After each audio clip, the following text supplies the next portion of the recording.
안녕하세요. 깊은 안식일입니다. 반갑습니다. 오늘은 신약에 나타난 소망입니다. 우리가 소망이라는 주제를 가지고 오늘 공부를 합니다. 그래서 소망이 있으면 살 수 있습니다. 힘을 내시고요. 일주일 동안 힘드신 것 같은데 우리에겐 소망이 있습니다. 그래서 오늘 이 시간 좀 활기차게 소망을 가진 사람처럼 우리 그런 기분으로, 우리 그런 느낌으로 우리 힘차게 교과 공부했으면 좋겠습니다. 우리 다 같이 기억절 한번 읽어볼까요? 또 증거는 이것이니 하나님이 우리에게 영생을 주신 것과 이 생명이 그의 아들 안에 있는 그것이니라. 아들이 있는 자에게는 생명이 있고 하나님의 아들이 없는 자에게는 생명이 없느니라. 아들이 있는 자에게는 생명이 있고. 오늘 공부의 핵심이 되겠습니다. 우리에게 신약에 나타난 소망도 하나님 예수 그리스도가 우리에게 있다고 그러면 우리에게는 생명이 있는 것입니다. 우리 히브리서 11장에 보면요, 우리가 전에 신약의 소망에 대해서 공부하기 전에 우리는 이미 구약의 소망에 대해서 한번 공부를 했습니다. 기억하십니까? 그래서 욥과 또 아브라함, 또 구약의 여러 우리의 믿음의 조상들이 그들 또한 그들의 가장 밑바탕, 베이스가 되는 그들의 마지막에 신앙의 그 뿌리가 어디에 있었다고요? 부활의 소망에 있었다는 사실을 우리는 확인했었습니다. 그래서 그걸 좀 더 구체적으로 히브리서 11장에서는 이렇게 표현하고 있습니다. 이 사람들이 다 믿음에 따라 약속을 받지 못하고 그렇게 다 죽었는데, 사실 이 사람들은 자기에 대해서 뭐라고 얘기를 해요? 나그네라. 나는 이 땅은 잠시 있다가 그냥 사라져가는, 잠시 들렸다가 가는 그냥 나그네고, 나의 원래의 본 고장과 나의 원래의 세계는 다른 곳에 있다고 다 고백을 합니다. 우리 조상들이요. 이것이 진정 우리가 가져야 될 소망에 대한 우리 그리스도인의 세계관이라고 할 수 있습니다. 이 세계는 뭐라고요? 그냥 잠깐 스쳐 지나가는 그 나그네 길이라는 것입니다. 그러면서 35절에 보면 여자들은 자기의 죽은 자를 부활로 받기도 하고, 또 어떤 이들은 더 좋은 부활을 얻고자 하여 악형을 받되 구차히 면치 아니하였으며. 우리가 얼마나 많은 그리스도인들이 정말 힘들게 그들의 삶을 살았는지 우리는 역사를 통해서 알고 있습니다. 근데 그들이 그렇게 아무리 심한 고통이 와도 결국에는 무엇을 가지고 견뎠다고요? 마지막에 있을 더 좋은 부활, 그 소망을 가지고 그들이 버티고 그렇게 생활을 했다는 것입니다. 오늘 우리 일요일 소지에 보면 2,3 너머의 소망 하면서 무슨 이야기를 하고 있냐면, 그리스 역사가 헤르도토스는 아기가 태어나는 순간 일정 기간 애도의 시간을 갖는 어떤 부족에 관하여 기록을 해왔다요. 참 재미있는 사실 아닙니까? 어떤 아이가 태어났는데 기뻐하지 않고, 아이가 태어나면 우리 다 같이 뭐 이렇게 너무 기쁘지 않습니까? 근데 어떤 부족은 그렇지 않고, 어떤 한 사람이 태어나면 부족들이 모여서 슬픈 애도의 기간을 가졌다는 거예요. 이상하죠? 근데 왜 그러냐면, 이 아이가 앞으로 살아갈 인생이 만만치가 않고, 너의 인생은 사실은 기쁨보다는 고통이다, 고통이 더 많다, 그런 의미에서 그런 시간을 가졌다는 것입니다. 우리가 많이 알고 있는 그런 수많은 작품들 속에서 사람들은 뭐라고 이야기하냐면, 세상의 작가들은 죽을 운명에 처해 있을 뿐 아니라 언젠가는 죽게 되리라는 사실을 인지하면서 살아가는 인간의 존재와 허무함에 대해서 기록한 수많은 소설책과 그런 책들을 우리 많이 접하고, 그런 사상들을 많이 접하고 살아갑니다. 그래서 가만히 생각해 보면 이 인생은 사실은 기쁨보다는 고통과 힘듦이 더 많은 삶이라는 것을 우리는 본능적으로 알고 있습니다. 그래서 제가 재미있는 거를 하나 갖고 왔는데, 불교에서는 이 세상을 뭐라고 표현하는지 아십니까? 고해라고 표현하죠.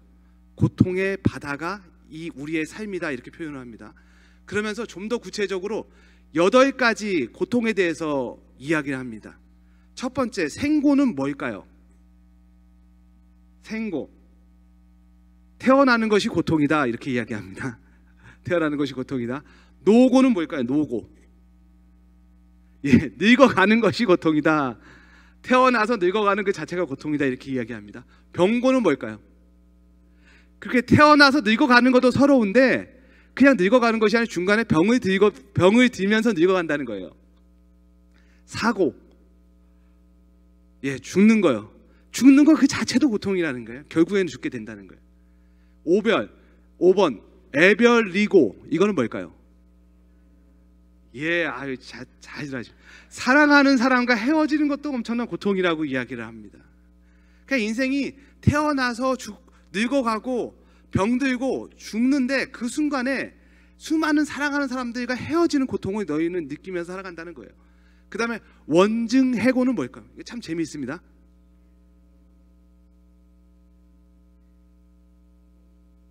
예, 원증회고 한번 해석해 보십시오. 무슨 말일까요?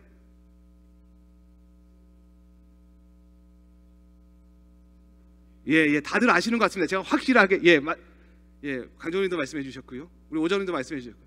그러니까 쉽게 말하면 무슨 말이냐면 미워하는 사람과 함께 살아가는 것이 고통이라는 얘기입니다. 고통 중에 있으십니까? 7번 구부 듣고, 이거는 뭘까요? 예, 맞습니다. 살아가면서 자기가 얻지 못하는 것들을 수없이 구하는 고통 속에 살아간다는 거예요. 욕심과 구하는 것. 그 다음에 8번 오성음고에 대한 집착과 생기는 고통. 이건 제가 찾아봤는데 뭐 색수 상 형식 해가지고 불교의 5행이 있대요. 그것을 끊임없이 뭐 구하는 그런 데서 오는 고통이래요. 뭐 깊게 알 필요는 없습니다. 근데 제가 말씀드리고 싶은 것은, 어떻게 인생이 고행이라는 것에 대해서 동의하십니까? 어떤 면에서는요, 우리 성경적인 세계관을 봤을 때도 사실은 같은 맥락입니다. 성경에서 이 세계를 고해라고 표현하지는 않지만 뭐라고 표현합니까? 이 세계, 우리가 살아가는 세계는 가짜다 라고 표현하죠. 다시 말해서 그림자 세상이다 라고 얘기합니다. 우리가 살아가는 이 세상은 하늘에 대한 그림자래요. 그러니까 이 세상에서는 참이 없습니다. 한 가지 예를 들어서 예수님께서 이 땅에 오셔서 뭐라고 얘기하십니까? 떠오르는 해를 보고 사실 저 해는 진짜가 아니고 내가 참빛이야 라고 얘기하시죠. 그러니까 저거는 가짜라는 것입니다. 예수님이 진짜래요. 우리가 먹는 물을 보고 사실 너희가 갈증 때문에 그 물을 먹는데 그 물은 사실은 가짜야, 진짜 생수는 나야 라고 말씀하시는 거예요. 그러니까 이 땅은 하늘의 모든 것에 다 그림자예요. 이 세상은 그냥 사실은 조금 전에 얘기했던 잠시 들렸다가 없어지는 그런 세상인 것입니다. 그래서 사단도, 이 세상에 있는 수많은 종교들도 사실 그 뿌리는 우리 성경에서 나왔기 때문에 사단이 신기하게 진짜와 가짜를 섞어 놓은 것입니다.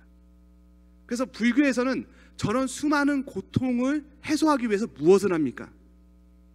사람들과 이별하는 고통을 없애기 위해서 사람과 인연을 다 끊어버립니다.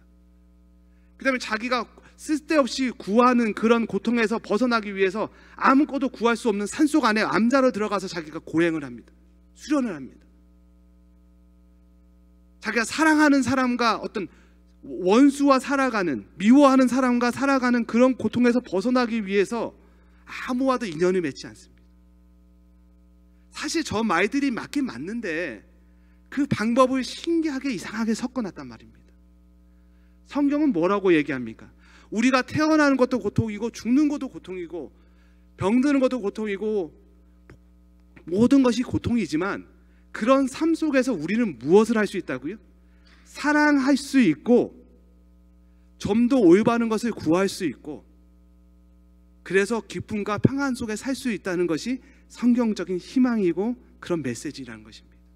그것이 근본적으로 우리가 알고 있는 다른 종교와 우리가 믿고 있는 이 우리의 기독교의 근본적으로 다른 면인 것입니다.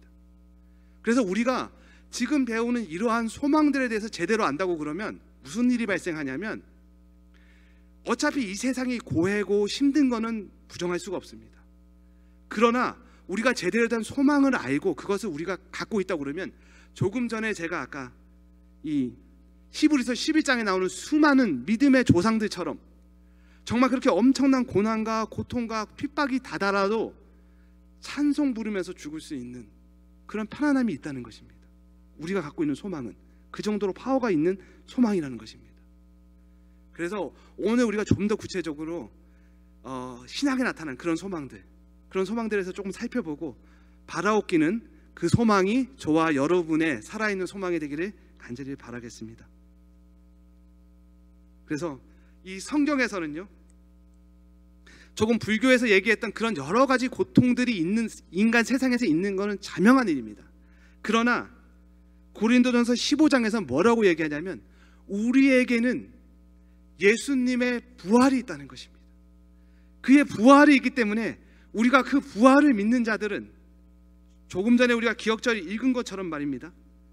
아들이 있는 자에게는 생명이 있고, 그래서 우리에 앞서서 살아나신 그 예수님, 그 아들을 믿는 자에게는 생명이 있어서 언젠가는 우리 또한 저렇게 예수님을 만난다는 것입니다. 저것이 갖고 있는 우리의 가장 큰 소망이고, 누구도 우리를 침범할 수 없는, 세상의 어떤 것도 우리를 가둬놓을 수 없는 가장 좋은 소망인 것입니다. 저 사진 보니까 저기 뒤돌아 있는 저 사람이 언젠가는 내가 되겠다는 그런 소망이 생기십니까? 얼마나 좋을까요? 정말 모든 것이 다 끝났어요. 다 끝나고 제약의 그런 모든 고통들이 다 끝나고 그런 싸움들이 다 끝나고 내가 예수님의 품 안에 안기는 저 순간, 저걸 한번 상상해 보십시오. 얼마나 좋을까요? 그죠? 모든 것이 사실은 아침에 눈 뜨면 걱정과 고민 속에 우리가 있지 않습니까? 그 모든 것들이 해결되고 정말 나를 가장 사랑하시고 나를 가장 잘 아는 그 예수님의 품에 안기는 저 순간, 우리도 언젠가는 저 순간을 맞이할 수 있다는 것입니다. 우리 월요일 보면 내가 다시 오리라. 이 신약에서는요, 예수님이 이 땅에 오셔가지고 승천하시면서, 아니요, 승천하시기 전에부터 제자들에게 수십 번, 수백 번을 내가 다시 와서 너희를 데려가리라는 약속으로 가득 찬 것이 신약입니다. 근데 문제는 정말 그렇게 약속하셨고 우리에게 그렇게 자주 말씀하셨던 그 예수님의 그것이, 그 약속이 말이에요, 어느덧 2000년이 지났어요. 그리고 여러분 기억하시지요? 우리 교회가 얼마나 이 재림의 그런 행사들을 많이 했습니까? 우리 예전에는 그런 전도회 많지 않았습니까? 저 기억합니다. 예전에 제가 고등학교 때인가요? 미국에 사시는 이모님이 한국에 나오셔가지고 저희 집 그 단칸방에 오셔가지고 엄마하고 같이 이렇게 있는데, 그날 뉴스에서 그날 저녁에 유성이 떨어진다는 뉴스가 있었습니다. 그래가지고 이제 그걸 보겠다고 그 서울 36 그 언덕에 이제 밤에 그 동생하고 저하고 엄마하고 이모님하고 이렇게 넷이 올라가는데, 그 다리를 쩔뚝거리면서 이모하고 엄마가 어린아이처럼 손잡고 노래하면서 신나가지고 올라가는 그 모습이 아직도 눈에 선합니다. 이제 마치 내일이면 예수님이 올 것처럼 그렇게 어린아이처럼 흥분하셔가지고 그렇게 올라가던 모습이 지금도 눈에 선합니다. 우리가 이 재림에 대해서 생각해 보면 얼마나 많은 사건들이 있었습니까? 그리고 얼마나 많은 사람들이 우리 시기를 정하고 때를 정하고 또 어떤 큰 사건들이 많았잖아요. 그러면서 우리는 실망하고 아직도 아닌가 보다, 그러면서 우리도 모르게 우리의 마음이 식어져 있을지 모르겠습니다. 근데 제가 오늘 확실하게 말씀드리고 싶은 것은, 우리는 이미 전에 죽음 그리고 미래의 소망에 대해서 공부하면서 우리는 진정한 죽음이 무엇인지에 대해서 많이 공부하셨습니다. 우리가 알고 있는 진정한 죽음이 무엇입니까? 죽는다는 것이 무엇입니까? 우리가 죽어서 우리의 영혼이 하늘로 올라갑니까? 아니면 우리가 영혼이 어디 분리돼서 다른 데 어디 갑니까? 우리가 공부한 우리의 죽음은 정확히 무엇입니까? 그것은 잠자는 거 아닙니까? 그죠? 어젯밤에 여러분께서 주무셨다면 그것이 똑같은 것이 죽음이라는 사실에 대해서 우리는 명확하게 이해하고 공부했죠. 그런다고 그러면 여기 하시는 말씀처럼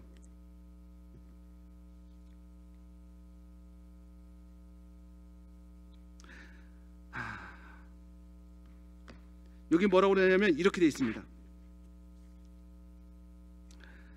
예수님께서 승천하신 지 오랜 시간이 지났음에도 불구하고 그분의 다시 오심에 대한 약속은 오늘날에도 여전히 유효하다. 왜냐하면 우리가 가진 것이라고는 무덤 속의 무의식 상태의 힘으로 이어지는 우리 자신의 짧은 인생이기 때문이다. 사실은 우리가 역사라는 긴 기간을 놓고 우리의 인생을 바라본다고 그러면 우리는 그냥 잠시 잠깐 70, 80평생을 살아있는 아주 짧은 인생을 사는 그 상태에 관한 연약한 인간일 뿐이라는 것입니다. 그런데 그 후에는 더 이상 정해진 운명을 바꿀 기회가 없는 최후의 부활이 기다리고 있다. 우리는 대단한 인생인 것처럼 보이지만 우리의 인생은 잘 사는 사람이나 못 사는 사람이나 잘난 사람이나 못난 사람이나 그냥 잠시 잠깐 있을 짧은 인생에 불과하고 그 뒤에는 분명한 부활이 있을 것인데 의인이나 악인이나 똑같은 부활이 일어난 그 부활은 앞으로 우리의 인생 영원한 시대에 우리의 운명을 좌우우지할 분명한 부활이 기다리고 있는 사실이라는 것입니다. 그러면서 우리는 죽음을 아는 우리 그리스도인들은 이렇게 생각할 수 있습니다. 모든 죽은 자들은 무의식 상태에서 잠들어 있기 때문에 죽은 자의 입장에서 보면 그리스도의 재림은 그들의 죽은 지 얼마 지나지 않아서 일어나는 일일 뿐이다. 사실은 죽음이라는 건 잠하고 똑같기 때문에 내가 20평생을 살던 60평생을 살던 80평생을 살던 오늘 내가 교통사고로 어떻게 되든지 간에 내가 영원한 잠을 잠드는 그 순간 눈만 뜨면 어떻게 된다고요? 우리의 영원한 운명을 좌지우지할 우리의 그날이 기다리고 있다는 것입니다. 부활의 그날이. 그래서 그 부활의 그날에 내가 눈을 떴는데 조금 이따가 살펴볼 나팔 소리와 영광스럽게 예수님께서 재림하는 그 장면이 내 앞에서 펼쳐진다고 그러면 나의 몸은 정말 참된 호련히 변화돼서 정말 그 새로운 영광스러운 그 삶 속에 들어갈 것이고, 내가 눈을 떴는데 나의 앞에 영광스러운 예수님의 재림이 펼쳐지는 것이 아니고 정말 수많은 악인들과 함께 하늘에서 이상한 예루살렘 성이 내려오는 그 장면이 펼쳐진다고 그러면 나의 부활은 어떤 부활입니까? 다시 눈 뜨면 안 되는 정말 그 고통 속에 임하는 그 장면으로 임하는 그 정말 그 악인의 부활에 속하는 그 장면인 것입니다. 우리가 이것에 대해서 좀 생각해 볼 때 사실은 우리가 예수님께서 내가 더디 오신다고 그렇게 조금이라도 어떤 한탄을 하고 원망을 하고 이거는 정말로 1차적인 그리스도인의 생활인 것입니다. 우리는 좀 더 고차원적으로 내가 오늘 하루하루를 살아가는 것이 얼마나 소중한 것이고 내 영원한 운명을 결정짓는 소중한 하루라는 것을 꼭 인지하셔야 되는 것입니다. 왜냐하면 우리는 언제 어떤 일이 당할지 모르기 때문이죠. 특별히 이제는 우리가 이제는 인생이 어느 정도 저물어서 이제는 가을에서 겨울로 접어드는 인생의 그런 황혼기라고 생각이 되어진다면 정말 그 하루하루가 정말 더욱더 인생의 운명을 꼴지어 짓는 그 중요한 날임을 기억하고 한 발 한 발 더 예수께로 나아가게 되시기를 간절히 원하겠습니다. 우리 화요일에 보면 내가 그를 일으켜 세우리라. 여기에 보면 예수님께서 이 땅에 오셔가지고 그 보리떡 5개와 물고기 2마리로 이적을 일으킨 그 사건에 대해서 이야기합니다. 근데 이 사건이 참으로 재미있는 것이 예수님께서 그 보리떡 2마리와 보리떡 5개와 물고기 2마리로 이적을 일으키셨어요. 일으키셨는데 사람들이 그 이적을 보고 그날은 정말 사람들이 배고픈지도 모르고 예수님의 그 하늘의 진리에 대해서 정말 넋을 잃고 듣고 있었거든요. 그래서 정말 은혜와 감동과 그런 성령의 역사가 함께하는 그런 거룩한 집회였습니다. 그런데 이 사람들이 물고기와 이 떡을 먹고 배가 부르고 나서는 이제는 이 세상적인 욕심이 막 밀려드는 것입니다. 조금 전까지만 해도 정말 이 영적인 분위기로 가득했던 사람들이 이제 배가 부르고 나니까 이 세상적인 욕망이 몰려오는 거예요. 아니 도대체 이 떡 5개와 이 물고기 2마리가 어디서 났지라고 이야기하다 보니까 이거는 엄청난 기적이 일어난 사실을 깨달았어요. 그래서 그들 마음속에 무슨 마음이 들기 시작하냐면, 저런 사람이, 저런 분이 우리의 왕이 된다면 야, 우리는 앞으로 먹을 걱정은 필요 없겠구나. 가장 근본적인 이 사실에 대해서 깨닫고 이 사람들이 흥분하기 시작합니다. 그래서 예수님을 왕으로 막 세우려고 지금 야단이 나죠. 그 사실을 예수님께서는 깨닫고 급히 도망가시죠. 그죠? 이제 도망가면서 폭풍우를 만나고 그것을 잠재우고 갈릴리 반대편에 도착하십니다. 근데 이 사람들의 이 욕망이 얼마나 셌는지, 자기네들을 평생 정말 먹고 사는 문제에서 해결하실 분이 저분이다라는 생각을 가지고 그 예수님을 쫓아서 많은 무리들이 그 갈릴리 건너편까지 예수님께 다시 모여듭니다.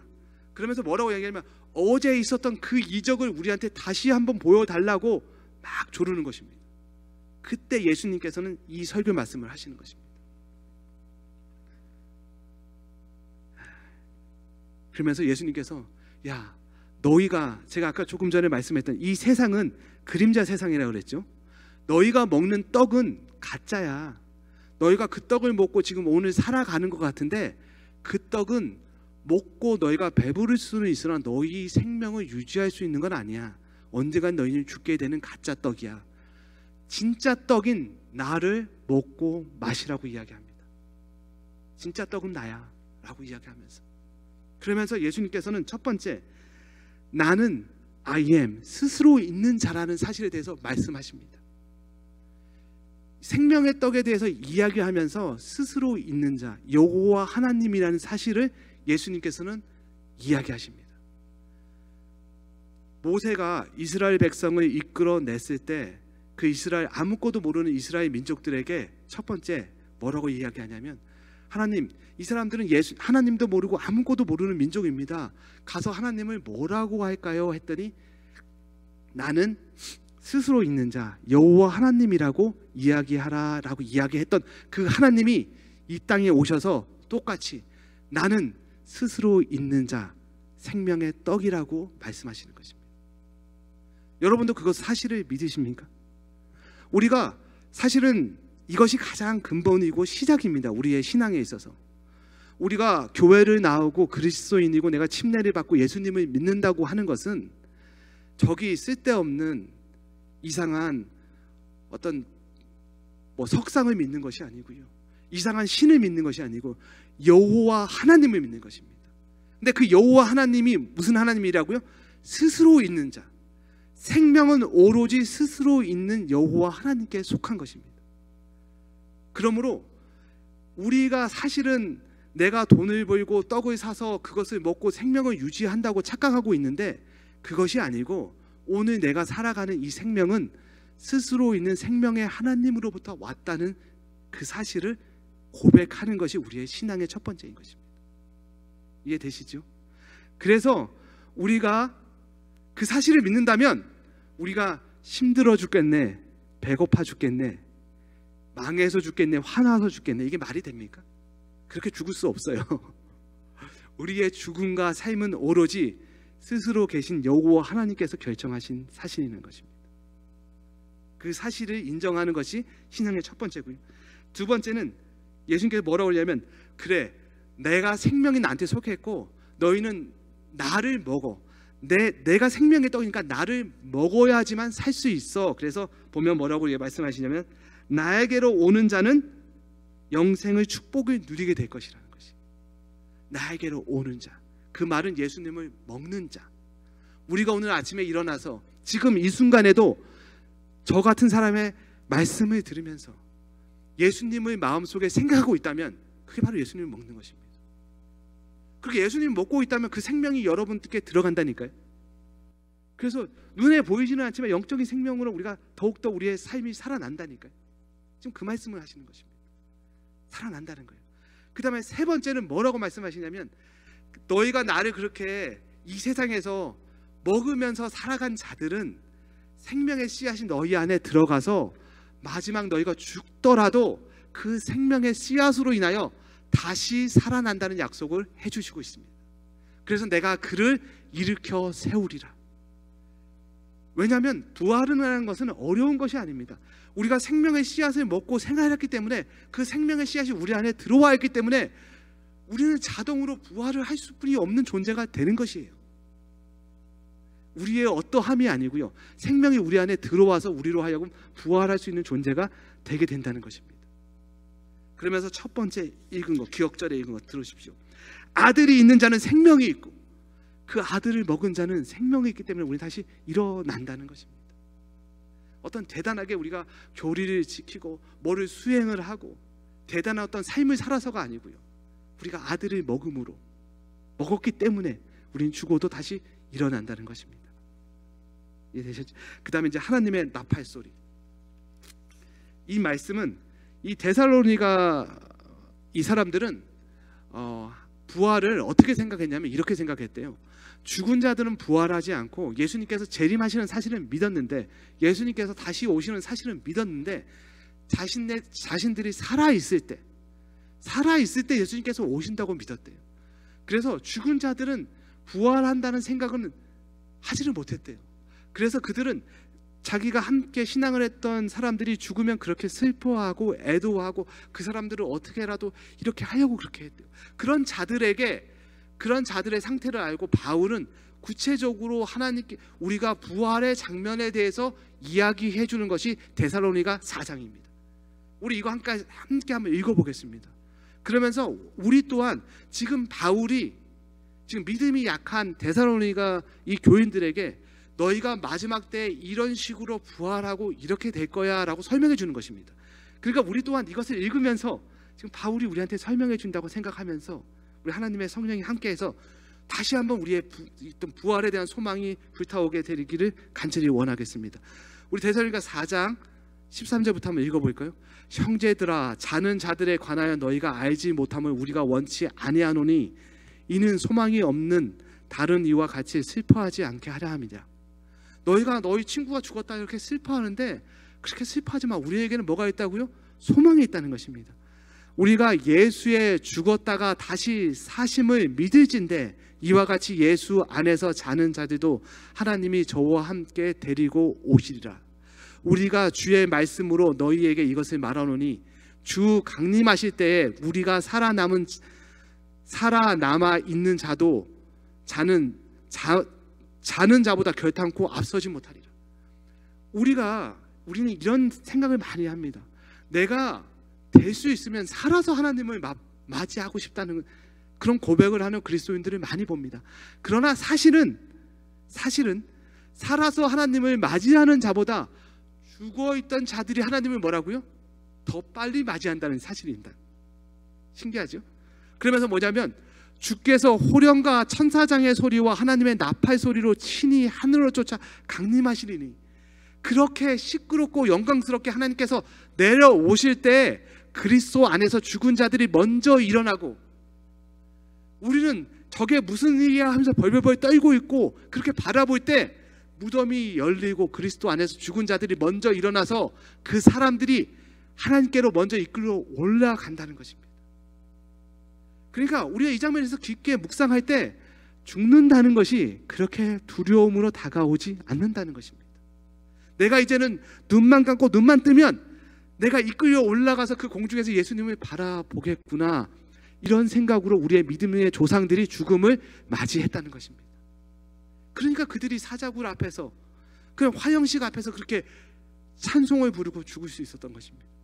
그 후에 우리 살아남은 자들도 저희와 함께 구름 속으로 끌어올려서 공중에서 주를 영접하리니 그리하여 우리가 항상 주와 함께 있으리라. 그러므로 이런 말로 서로 위로하라. 얼마나 아름다운 말입니까? 우리가 사실 이 말씀은 가만히 우리가 서로 위로하면서 서로 읽어주면서 묵상해 보면 사실 이 세상에서 주는 가장 큰 소망이에요. 먼 일을 당해도 우리가 결국 죽기 뿐이 더 하겠습니까? 그렇잖아요. 근데 그 죽어도 우리는 이런 일이 기다리고 있다는 것입니다. 생명의 씨앗이 우리 안에 있다면, 이게 얼마나 강력한 소망인지 모르겠습니다. 우리 목요일 소식 마지막으로 영원한 만남에 대해서 보겠습니다. 고린도전서 15장에는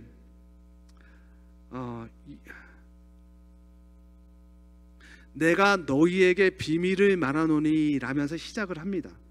근데 이 비밀이 많은 교회들이 이 비밀을 가지고 여러 가지 잘못된 해석으로 잘못된 교리들이 많이 나왔다고 교과책에서는 이야기합니다.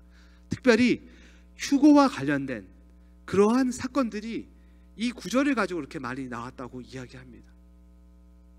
그런데 여기 보시면 보라 내가 너희에게 비밀을 말하노니, 그 비밀이 뭐래요? 좀 명확하게 말씀하고 계십니다. 비밀을 말하노니 하면서 비밀을 말씀하십니다. 우리가 다 잠잘 것이 아니요 마지막 나팔의 순식간에 홀연히 변화하리니. 이게 비밀이래요. 다른 것이 아니라. 그러니까 무슨 말씀이냐면 우리는 이 말씀이 무슨 말씀인지 알지 않습니까? 잠자는 것이 뭐래요? 뭐죠? 죽는다는 거. 근데 이걸 쓸데없이 잠자는 것은 뭐고 뭐 이래가지고 자꾸 뭐 영혼을 어디 가 있고 뭐가 되고, 그것이 아니고 우리는 죽음의 상태에 있어서 명확히 알지 않습니까? 죽는 자들은 잠자는 것이에요. 그런데 그 죽음, 그 잠자는 것으로 끝날 것이 아니고 그 비밀이 있는데 뭐라고요? 너희는 홀연히 변화되어 일어나는 순간이 있다는 것입니다. 제가 첫 번째로 이 세상은 그림자라고 말씀을 드렸는데요, 한번 생각해 보십시오. 이 세상이 그림자라고 그러면요, 우리가 먹고 있는 사과 있잖아요. 사과. 그 사과도 그림자겠죠. 하늘나라에 올라가면 진짜로 참사과가 있죠. 그죠? 참사가 있지 않겠습니까? 그래서 성경에 보면 그렇게 12과일이 있고 그렇게 맛있고 막 그런 얘기를 하는 겁니다. 진짜 맛있는 뭐가 있다는 거예요. 우리가 그렇게 좋아하는 과일이나 뭐든 다 그거는 그림자에 속한다는 거예요. 그러면 그렇게 잘 생각해 보면 이 땅에서 살고 있는 저와 여러분의 모습도 무슨 모습이라고요? 그림자라는 것입니다. 그래서 여기 그런 말씀이 있는 거예요. 나팔의 순식간에 홀연히 다 변화하리니, 뭘로 변화한다고요? 우리의 참모습으로. 한번 생각해 보십시오. 이렇게 지금 빛이 비쳐서 여기 제 그림자가 있습니다. 뒤에. 이 그림자하고 저하고 얼마나 다릅니까?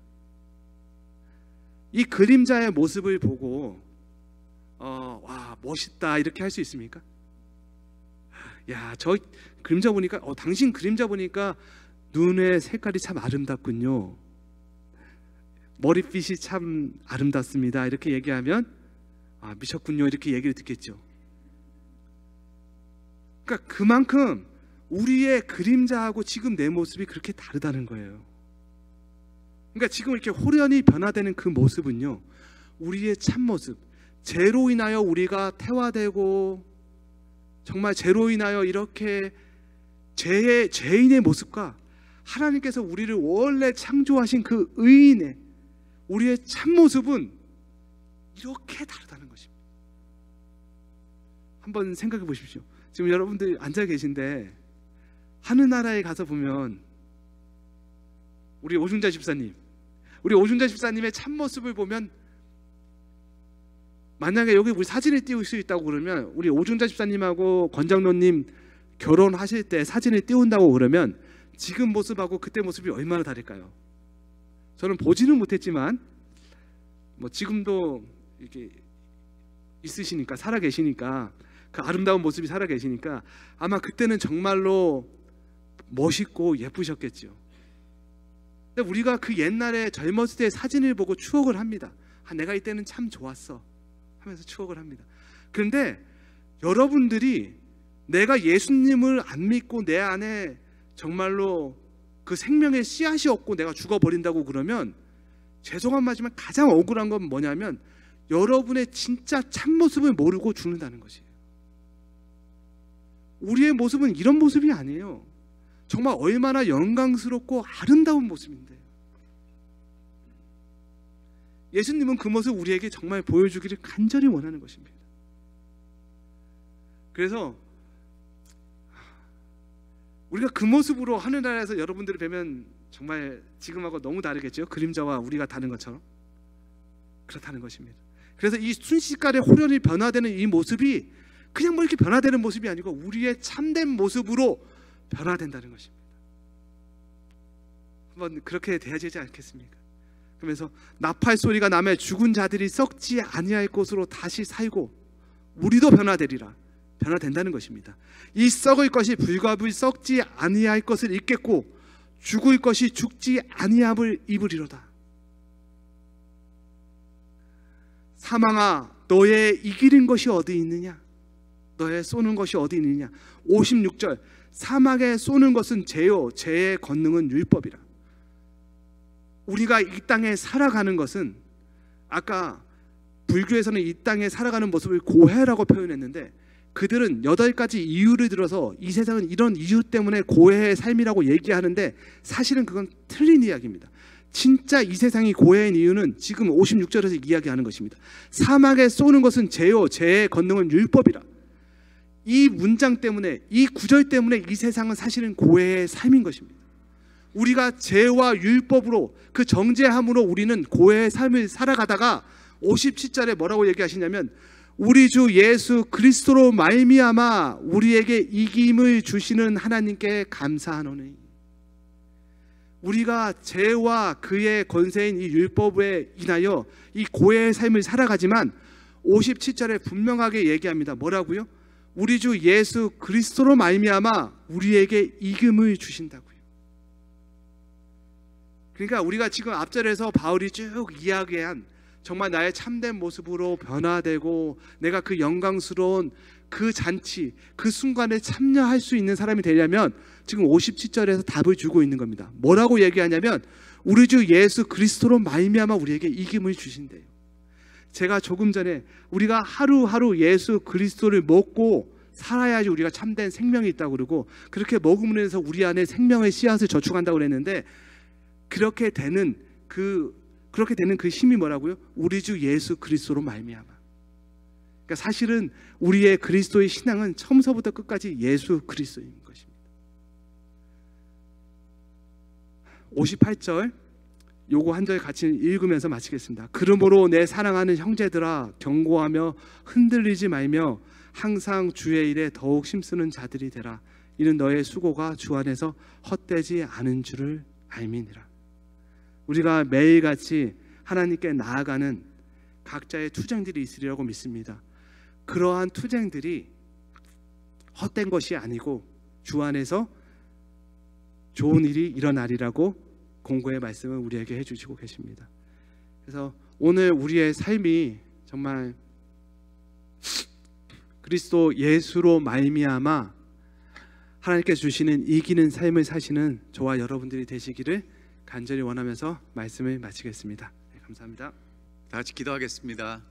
하늘에 계신 아버지, 오늘 안식 아침에 저희가 함께 모여서 또다시 하나님 말씀 공부할 수 있도록 도와주셔서 감사합니다. 예수 그리스도를 통해서 우리에게 주신 소망 우리 마음속에 품고 하루하루를 살아갈 수 있도록 인도하시며 특별히 죽음을 이기고 부활하신 예수 그리스도 우리 마음속에 영원히 살아계실 수 있도록 인도하여 주시옵소서. 올랜도 중앙교회 안식일학교 모든 반생들 기억하시고 축복하시며 늘 하늘의 소망 가운데 살아갈 수 있도록 인도해 주시옵기를 예수님 이름으로 기도합니다. 아멘.